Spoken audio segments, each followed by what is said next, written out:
Efesus pasal 1 ayat 18. Efesus pasal 1 ayat 18.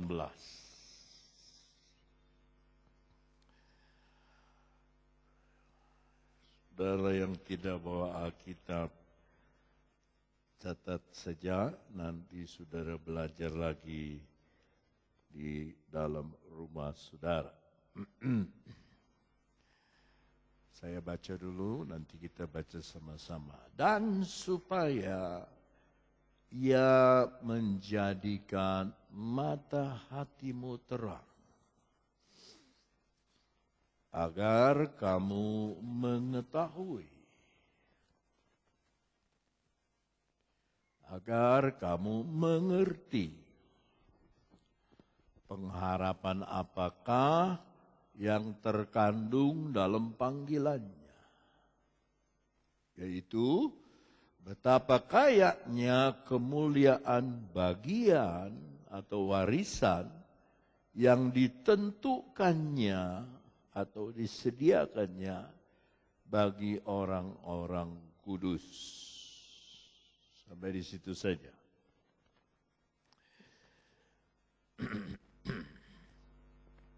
Mari kita tundukkan kepala sebentar. Sebentar. Bapa Surga, kembali kami tahu bahwa firman ini bukan kami punya, tapi milik-Mu. Ya Bapa, kami berkumpul bersama, bukan untuk ketemu pendeta, bukan untuk ketemu seseorang, tetapi untuk ketemu Tuhan. Pendeta tidak bisa tolong, orang pandai tidak bisa tolong, orang berpangkat tidak bisa tolong. Tapi Engkau Tuhan mampu menolong. Siapa saja, apapun masalah yang kami sedang hadapi, Engkau sanggup menolongnya. Itu sebabnya mata kami tertuju kepadamu. Berkatilah kami semua Tuhan, urapi dengan urapan dari sorga, sehingga Engkaulah yang kelihatan. Engkau yang nampak, Engkau yang menonjol pada sore hari ini. Dan hati kami semua mengangkat nama-Mu tinggi-tinggi. Dalam nama Yesus yang mulia dan suci, kami sudah berdoa. Haleluya, semua yang percaya berkata. Judul khotbah saya pada sore hari ini adalah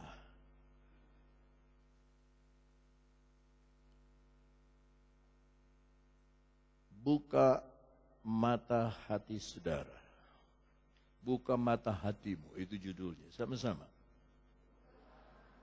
Dan beri jabat tangan 3 orang minimal dan berkata, buka mata hati Anda, buka mata hati Anda, buka mata hati Anda.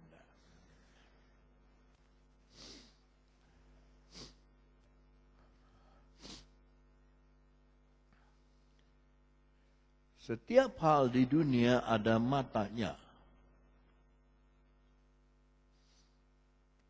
Kayu, ada mata kayu. Air yang berpusar, ada matanya air berpusar. Angin ribut, ada matanya. Dan itu menjadi hobi orang Amerika. Dia bukan menjauhi angin ribut, dia mencari matanya. Sebab di waktu ketemu matanya, angin yang berputar di sekitar dia tidak apa-apa. Dan saya baru tahu kemarin Bedstone bahwa pengertian itu punya mata. Aduh, mengganggu sekali ini suara ya. Tapi kita mau lihat bahasa Inggrisnya. Dalam bahasa Inggris dipakai begini, the eyes of your understanding. Mata dari pengertianmu. Being itu terus menerus. Menjadi terus menerus. Enlightened. Diterangi yang di dalam. Sebab enlightened itu datang dari kata in, di dalam. Sebagai lawan kata dari di luar. Hilang sekarang kan suara yang bedegong itu. The eyes of your understanding, mata dari pengertianmu, terus menerus diterangi. Kata pengertian itu dipakai kata dianoia. D-I-A-N-O-I-A. Dianoia. Kalau jemaat bengong aja, kalau murid sekolah kita pasti dia catat, sebab akan keluar di ulangan. Dianoia. Apa artinya dianoia, saudara? Pengertian. Hari Rebo saya terang jelaskan apa artinya pengertian dengan pengetahuan. Orang bisa tahu tapi nggak ngerti. Nah, Tuhan juga seringkali melihat jemaatnya tahu ayat itu, tahu, nggak usah buka Alkitab, saya tahu bunyinya, tapi dia nggak ngerti. Jadi katakan enlightened itu dipakai kata photizo. Photizo, P-H-O-T-I-Z-O. Dibacanya F, photizo. Photizo itu waktu gelap sekali, orang nyalakan lampu. Orang nyalakan korek. Itu yang gelap terpengaruh semua oleh terang yang kecil itu. Ya. Dan harapan saya sore hari ini, saudara punya hati diterangi terus menerus oleh Roh Kudus. Sebab saudara bisa pakai baju merah di luar, bisa pakai baju putih di luar, tapi di dalam tetap gelap. Saudara bisa nyanyi dengan temonyong-monyong, saudara bisa main gitar dengan temonyong-monyong, saudara bisa main saksofon sampai doer bibir saudara. Tetapi di dalam saudara tetap gelap. Saudara bisa dengar firman Allah 1 jam, 2 jam, 3 jam saudara udah tidur. Saudara bisa dengar dan hati saudara tetap gelap. Lihat orang Yahudi sampai sekarang dia tidak percaya Yesus. Berarti dia masih gelap, masih di dalam kegelapan. Tadi pagi kita sudah belajar dalam Yesus kita berpindah dari gelap ke dalam terangnya yang ajaib. Pada haleluya. Sekali lagi kita baca ayat itu, Yohanes 5 ayat 24. Injil Yohanes 5 ayat 24. Aku berkata kepadamu, saudara teruskan, barang siapa perkataanku dan percaya kepada Dia yang mengutus aku, ia mempunyai hidup yang kekal dan tidak turut dihukum. Sebab ia sudah pindah dari dalam maut ke dalam hidup. Kolose 1 ayat 13. Kolose 1 ayat 13. Dia berbunyi begini. Ia, ya saudara yang teruskan, ia melepaskan kita dari kuasa gelap dan kerajaan anaknya yang kekasih. Saudara ada di dalam benteng. Dari gelap di luar, masukkan ke dalam benteng. Dari kerajaan, pemerintahan. Dari kerjaan anaknya yang kekasih. Kolose 2 ayat 13. Dalam Kolose 2 ayat 13 berbunyi begini. Kamu juga meskipun dahulu mati oleh pelanggaranmu. Dan oleh karena tidak disunat secara lahiriah. Telah dihidupkan Allah bersama-sama dengan Dia. Sesudah Ia mengampuni apa? Segala pelanggaran kita. Maaf saudara-saudara, kebanyakan kita tidak yakin dengan ayat ini. Itu sebabnya tiap hari kita berdoa, Tuhan ampuni dosa saya, ampuni dosa saya. Ya disengaja atau tidak disengaja.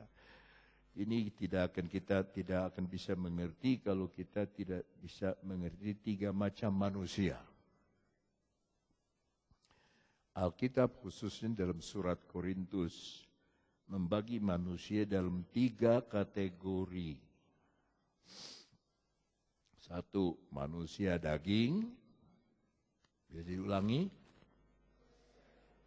yaitu sarkikos, ya, apa?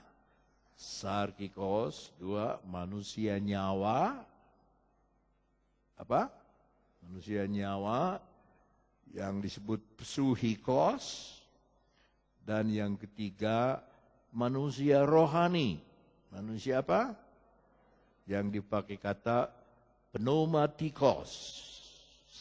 Sarkikos dari daging, psuhikos dari nyawa, dari nafas, dan pneumatikos, manusia rohani. Mata pengertian kita itu adanya dalam manusia rohani.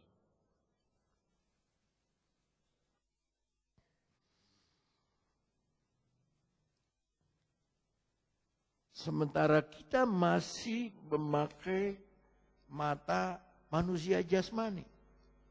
Apa yang menarik hati kita? Kita ingin ini, kita ingin itu, kita iri hati orang. Kenapa? Karena kita masih hidup dalam sarkikos. Tetapi begitu seorang percaya kepada Tuhan Yesus, sedikit demi sedikit. Ada haleluya saudara. Sedikit demi sedikit dia pindahkan kita dari tempat yang gelap ke tempat kerajaannya yang kekasih. Dari tempat kejahatan kepada tempat kebaikan. Tadi pagi saya bagi sedikit kepada jemaat dan saya ingin terangkan lagi, saya ulangi. Waktu saya bedstone hari Sabtu, Tuhan buka satu rahasia sama saya. Saya bilang terima kasih Tuhan. Bahwa sebetulnya dari kecil itu kita sudah memiliki proses itu. Itu pada waktu kita menghisap nafas, ambil nafas, kita menghisap itu oksigen yang diperlukan oleh jantung kita, oleh otak kita. Sisa-sisa yang tidak berguna di dalam hidup kita dibuang waktu kita menghembuskan nafas. Itu terbuang. Jadi waktu kita menghisap sesuatu yang baik, dan waktu kita menghembuskan sesuatu yang tidak baik. Makanya mulut manusia itu bau. Karena ketika dia tiup, tidak baik. Yang dia makan baik, tapi bau mulutnya, bau mulutnya ada seperti mawar melati? Tidak ada. Bau mulutnya